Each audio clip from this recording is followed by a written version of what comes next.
Mega TV நேயர்களுக்கு வணக்கம். பெண்கள்.com நிகழ்ச்சியில் உங்கள் அனைவரையும் சந்திப்பதில் பெரும் மகிழ்ச்சி. இன்றைக்கி அதிகபட்சமாக பார்த்திங்கன்னா பிளட் சர்க்குலேஷன் ப்ராப்ளம் அப்படின்றது மக்களுக்கு அதிகமாக ஏற்படுது. இரத்த ஓட்டம் சம்பந்தப்பட்ட பிரச்சனைகள், அது குறிப்பாக காலில் மரத்து போகுது, காலில் கால் பாதமெல்லாம் கருப்படிச்சிருக்குது, உடல் சோர்வு ஏற்படுது, டயர்ட்னஸ் ஆகுது, தலைமுடி உதிருது, இப்படி நிறைய பிரச்சனைகளை மக்கள் சொல்கிறாங்க இல்லையா. இதுக்கெல்லாம் கூட பார்த்திங்கன்னா பிளட் சர்க்குலேஷன், ரத்த ஓட்டம் ஸ்லோவாக இருக்குது அப்படின்றத அவசியம். அப்போ அடிக்கடி உடல் சோர்வு, டயர்ட்னஸ்ஸு, வீக்காக இருக்கிற மாதிரி ஃபீல் ஆகுதுன்னா உடனே நம்ம போய் என்ன பண்ணுவோன்னா ஹீமோகுளோபின் எவ்வளோ இருக்குது அப்படின்னு சொல்லிட்டு முதல்ல செக் பண்ணி பார்ப்போம். ரத்தம் சரியாக தான் இருக்கா அப்படின்னு. அப்போ ஹீமோகுளோபினை செக் பண்ணி பார்த்துட்டு சிலருக்கு ஹீமோகுளோபின் கம்மியாக இருக்குது, உடனே அதற்கு தகுந்த உணவுகளோ மருந்துகளோ எடுத்துக்கிறாங்க, சரி பண்ணிக்கிறாங்க. சப்போஸ் ஒரு சில பேருக்கு ஹீமோகுளோபின் அளவும் கரெக்டாக தான் இருக்குது, ஆனால் மரத்து போகுது, ஆனாலும் நமக்கு சர்க்குலேஷன் நமக்கு ஸ்லோவாக ஓடுறதுனால ஏற்படக்கூடிய பிரச்சனைகள்லாம் ஏற்படுதுன்னா அப்போ அதற்கு என்னதான் காரணமாக இருக்கும் அப்படின்னு சொல்லி பார்த்தோம் அப்படின்னா, நம்ம உடம்புல இந்த ரத்த ஓட்டத்தை சீராக ஓட செய்வதற்கு அதற்கு தேவையான ஃபியூல், அதாவது அந்த பிளட் சர்க்குலேஷன் அப்படின்றது ஒரு ரயில், ஒரு ட்ரெயின் மாதிரி வச்சுக்கோங்களேன். அப்போ அந்த புகை வண்டி ஓடணும்னா அதுக்கு பார்த்திங்கன்னா ஆயில் தேவை இல்லையா. ஆமாம். அப்போ அதுக்குரிய ஆயிலை போடப்படும் பொழுது மட்டும்தான் அது ஓடும். ஒரு 2 வீலர் 4 வீலர்ஸ் அது நமக்கு ஓடணும் அப்படின்னம்னா அதுக்கு தேவையான பெட்ரோல், டீசல், ஆயில் இது மாதிரி விஷயங்களை பயன்படுத்துகிறோம் இல்லையா. அப்போ ஒரு வாகனத்திற்கு தேவையான ஃபியூல் போல் நம்ம உடம்புல ரத்த ஓட்டத்திற்கு தேவையான ஃபியூல் ஒருத்தர் இருக்கிறாரு. அவரை நம்ம சரியாக கொடுத்தோம்னா மட்டும்தான் இந்த ரத்த ஓட்டம் சம்மந்தப்பட்ட பிரச்சனைகள் நமக்கு வராது. அப்படி இல்லைன்னா அது வரைக்கும் நம்ம இந்த மாதிரி ஒரு குறிப்பிட்ட இடங்களில் மரத்து போகுது அப்படின்ற சூழல்கள்லாம் இன்னைக்கு அவதிப்படக்கூடிய சூழல் இருக்கும். அப்போ அதற்கு தேவையான நபர் யார் அப்படின்னம்னா அவர் தான் ஆக்சிஜன். நம்ம உடம்புல ஆக்சிஜன் பற்றாக்குறை ஏற்படும் பொழுது தான் உங்களுக்கு ரத்த ஓட்டம் ஸ்லோவாகுது. அப்போ ரத்தம் கம்மியாக இருந்தாலும் ஆக்சிஜன் சரியாக இருந்தால் இன்னும் சர்க்குலேஷன் நல்லா இருக்கும். அப்போ இந்த ஆக்சிஜன் நம்ம உடம்புக்குள்ள எப்படி கிடைக்குது? இது பெரும்பாலும் எல்லாருக்கும் தெரிஞ்ச விஷயம்தான்.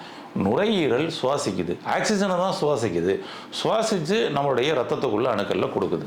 இது நமக்கு தெரிஞ்ச விஷயம்தான். அப்போ முழுமையான ஆக்சிஜன் நம்ம உடம்புக்குள்ளே கிடைக்குதா அப்படின்றது தான் இன்றைக்கி பிரச்சனையே.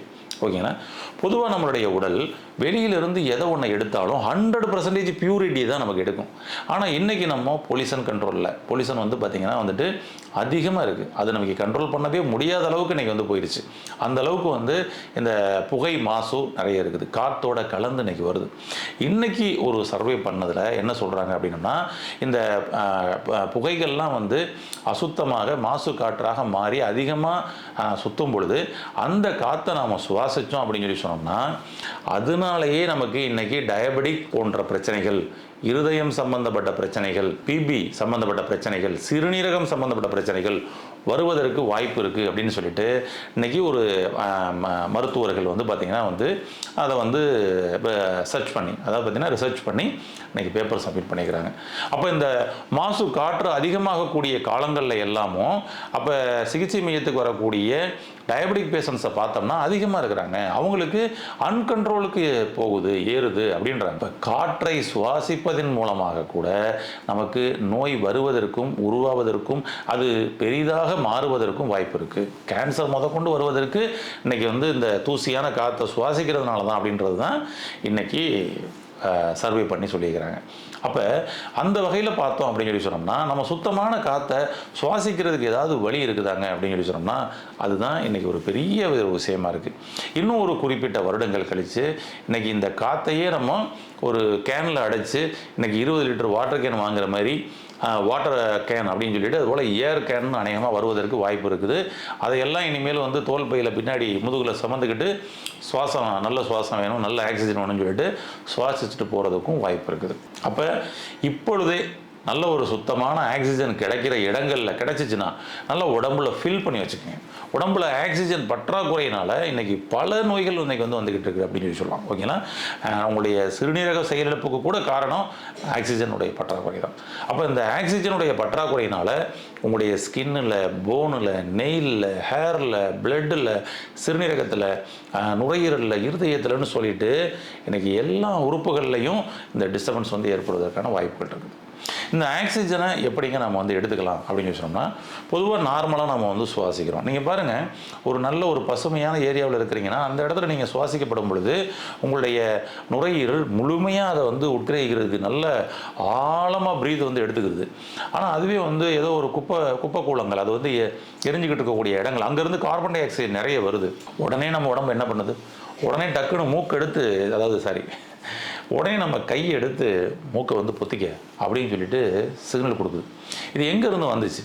வெளியிலேருந்து கார்பன் டை ஆக்சைடு உள்ளே வருதுன்னு உடனே நம்மளை வந்து பார்த்திங்கன்னா மூக்கை லாக் பண்ண சொல்லி சிக்னல்கள் பறந்து நம்மளுடைய கை அனிச்சை மண்டலம் மூலமாக உடனே வந்து நம்ம வந்து லாக் பண்ணுறோம். இந்த காற்று உள்ளே போனால் நமக்கு ஆபத்து அப்படின்றத அதை இது பண்ண வைக்குது. ஆனால் அதே காற்றை டெய்லி சுவாசிக்கக்கூடிய ஒரு சூழல் இருந்தது அப்படின்னு சொல்லி சொன்னோம்னா, ஒரு கட்டத்தில் அதையுமே நம்ம உடம்புக்குள்ளே வலுக்கட்டாயமாக உள்ள திணிக்கப்பட்டு போய்கிட்டு இருக்குது. அதான் ஒரு விஷயம். இன்றைக்கி பெரிய பெரிய மான்செஸ்டர் சிட்டிஸ் அப்படின்னு சொல்லக்கூடிய சென்னை, பெங்களூர், ஹைதராபாத்து, டெல்லி, இப்படி வந்து பெரிய பெரிய மாகாணங்களில் எல்லாத்துலேயும் இந்த மாசு வந்து அதிகமாகிக்கிட்டு இருக்குது அப்படின்றாங்க. அப்போ அந்த நகர்ப்பகுதிகளில் வாழக்கூடிய மக்களுக்கு இன்றைக்கி நோய்கள் அதிகமாகிக்கிட்டு இருக்கு. இதற்கு என்ன தான் பண்ணலாங்க? இதற்கு சொல்யூஷன் தான் என்ன பண்ணலாம் அப்படின்னு சொல்லி சொன்னோம்னா, சுத்தமான ஆக்சிஜன் கிடைக்கக்கூடிய நேரத்தில் ஆக்சிஜனை ஃபில் பண்ணி வச்சுக்கோங்க. அப்போ சுத்தமான ஆக்சிஜன் எப்போங்க கிடைக்கும் அப்படின்னா, நமக்கு வந்து அந்தி சாம பொழுது அப்படின்னு சொல்லிட்டு ஒரு சொல்லுவாங்க. இந்த அந்தி சாமம் அப்படின்றது என்னென்னா, நமக்கு வந்து மார்னிங் ஏர்லி மார்னிங் அந்தி சாமம் அப்படின்பாங்க. அதே போல் ஈவினிங்கும் அந்தி சாமம்பாங்க. அது வந்து பகலுன்னு தெரியாது, இரவுன்னு தெரியாது. அந்த காலகட்டத்தில் நீங்கள் பார்த்தீங்கன்னா தெரியும். இப்போ ஈவினிங் வந்து ஒரு 5 o'clock அப்படின்னு பாருங்களேன். அப்போ வந்து பார்த்தீங்கன்னா சூரியன் அப்படியே கொஞ்சம் மறைகிற லெவலுக்கு இங்கே போய்கிட்டு இருப்பார். ஆனால் அதே போல் அதிகாலை 5 மணி, அந்த 5:30 மணிலாம் பாருங்களேன், சூரியன் அப்படியே மேலே வர்றதுக்கு ரெடியாக இருப்பார். இந்த 2 பொழுதும் ஒரே மாதிரி தான் நமக்கு வந்து தெரியும். அதுதான் அந்தி சாமம்பாங்க. இந்த நேரத்தில் நமக்கு ஆக்சிஜன் நல்லா கிடைக்கும். இந்த நேரத்தில் நம்ம சுவாசம் நல்ல உள்ள ஆழமாக வந்து சுவாசம் பண்ணி உள்ள ஆக்சிஜனை சேவ் பண்ணி வச்சுக்கிறது நல்லது. பட் நமக்கு ஏற்கனவே நிறைய வந்து பார்த்திங்கன்னா கன்ஜெக்டடாக இருக்குது. அப்போ இதெல்லாம் முதல்ல க்ளீன் பண்ணிவிட்டு, இந்த பாதைகளை நீங்கள் சுத்தம் பண்ணிவிட்டு, இந்த பாதைகளை நீங்கள் க்ளீன் பண்ணிவிட்டு, அதுக்கப்புறம் நீங்கள் சுவாசம் பிரீத் எடுத்துக்கிட்டீங்க அப்படின்னு சொல்லி சொன்னோம்னா, இந்த ஆக்சிஜன் சுத்தமான ஆக்சிஜனாக உங்களுடைய நுரையீரலின் 3வது அறை வரை போகும். இன்றைக்கி சாதாரணமாக சுவாசிக்கக்கூடிய நம்ம இதை பயிற்சியாக செய்யக்கூடிய ஒரு சூழலுக்கு வந்துட்டோம். அதனால் இதை வந்து மூச்சு பயிற்சி அப்படின்னு சொல்லிட்டு நிறைய இன்றைக்கி யோகா சென்டர்ஸில் வந்து உங்களுக்கு வந்து கற்றுக் கொடுப்பாங்க. பக்கத்தில் உங்களுக்கு ஏதாவது யோகா சென்டர்ஸ் இருந்ததுன்னா நீங்கள் முறையாக அங்கே போய் இந்த பிராணாயாமா பயிற்சி அப்படின்னு சொல்லிட்டு கற்றுக் கொடுப்பாங்க. அதை நீங்கள் கற்றுக்குங்க. அது ரொம்ப பெஸ்ட். அதில் முதல் ஸ்டெப்பாக என்ன பண்ணுவாங்கன்னா, கழிவை வெளியேற்றணும். அப்படிங்கும் பொழுது இந்த காற்று கழிவுகளை வெளியேற்றக்கூடிய கபாலபதி, பஸ்திரிகா அப்படின்னு சொல்லிட்டு இந்த 2 கழிவு வெளியேற்ற விஷயங்களை பண்ணுவாங்க. அதுக்கப்புறம் தான் நாடி சுத்தி பயிற்சி அப்படின்னு சொல்லிக் கொடுப்பாங்க. உங்கள் அருகாமையில் இருக்கக்கூடிய நேச்சுரோபதி மையங்களுக்கு, இயற்கை மருத்துவ மையங்களுக்கு, யோகா சென்டர்ஸ்க்கு நீங்கள் போயிட்டு இந்த பிராணாயாமாவை ஒரு முழுமையாக கற்றுக்கிட்டு பண்ணுங்கள். இதை அதிகாலை நேரத்துலையும் இதுலையும் பண்ணுங்கள். நீங்கள் வீட்டிலேயே இருந்து பண்ணணும்னா சின்ன டெக்னிக் சொல்கிறேன். ஃபஸ்ட்டு வலது பக்கம் லாக் பண்ணிவிட்டு இடது பக்கம் உள்ள காற்றை வேகமாக விடுங்க. திரும்ப இடது பக்கம் லாக் பண்ணிவிட்டு வலது பக்கம் வேகமாக விடுங்க. இதை வந்து ஒரு தடவை செஞ்சு காமிங்க பாருங்கள். அவ்வளோதான். அதே போல் அந்த பக்கம் அவ்வளோதான். இது வந்து நீங்கள் நல்ல ஒரு 9 முறை 10 முறை நல்ல உங்களுக்கு உள்ள திருப்தி ஆகிற வரைக்கும் செய்யலாம். அதுக்கப்புறம் நீங்கள் வலது பக்கம் லாக் பண்ணிவிட்டு ஃபஸ்ட்டு அப்படியே காற்றை வெளியில் விட்டுட்டு அதுக்கப்புறம் உள் வாங்கிட்டு திரும்ப வலது பக்கம் வெளியில் விட்டுட்டு உள் வாங்கணும். இதே போல் திரும்ப மாற்றி விடணும். இப்படி லெஃப்டில் வெளியே விட்டு துவங்கணும். திரும்பவும் லாஸ்ட்டில் லெஃப்டில் வெளியே விட்டு தான் முடிக்கணும். இதையும் ஒரு 2 சுழற்சி உங்களுக்கு செஞ்சு காமிக்கிறேன்.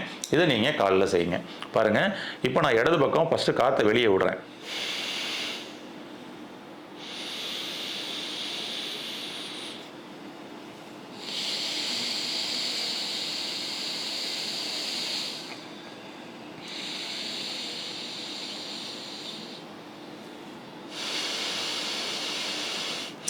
இப்போ நான் உங்களுக்கு காற்று வெளியே விடுறதும் சுவாசிக்கிறதும் உங்களுக்கு சவுண்டு கேட்டிருக்கும். ஆனால் நீங்கள் என்ன பண்ணணும்னா, உங்களுக்கே அந்த சவுண்டு கேட்காத அளவுக்கு மெதுவாக விடணும், மெதுவாக வாங்கணும்.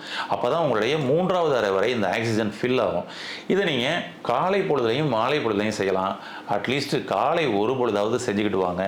நல்ல திருப்தியாகிற வரைக்கும் காற்றை உள்ளே இழுத்து வெளியே விடுங்க.